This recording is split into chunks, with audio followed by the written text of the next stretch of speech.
बिस्मिल्लाहिर्रहमानिर्रहीम। मैं अमेरिका से अरशद सीना।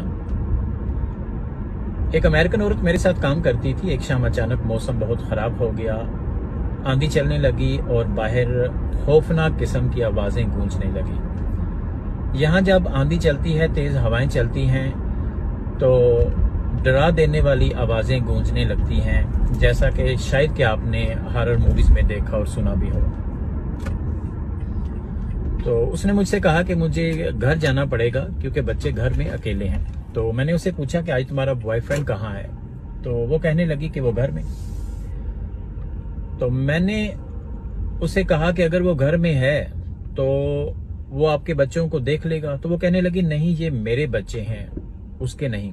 मैंने कहा बच्चे बिल्कुल तुम्हारे हैं, लेकिन जैसा कि तुमने मुझे खुद ही बताया था तुम्हारा बॉयफ्रेंड काम नहीं करता, सारा दिन घर में ही रहता है। तो अगर वो घर में रहता है तो क्या वो इतना भी नहीं कर सकता कि तुम्हारे बच्चों की देखभाल कर सके?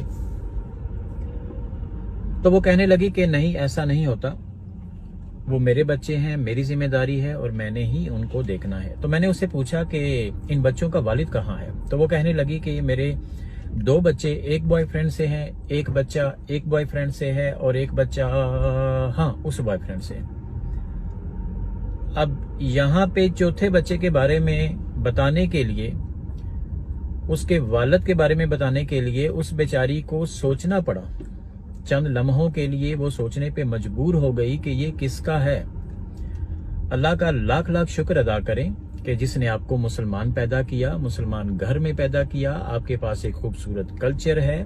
अपनी रवायात और अपनी इकदार को अपने बच्चों तक मुंतकिल कीजिए और मेरा जिस्म मेरी मर्जी वाली औरतों के पीछे मत लगें।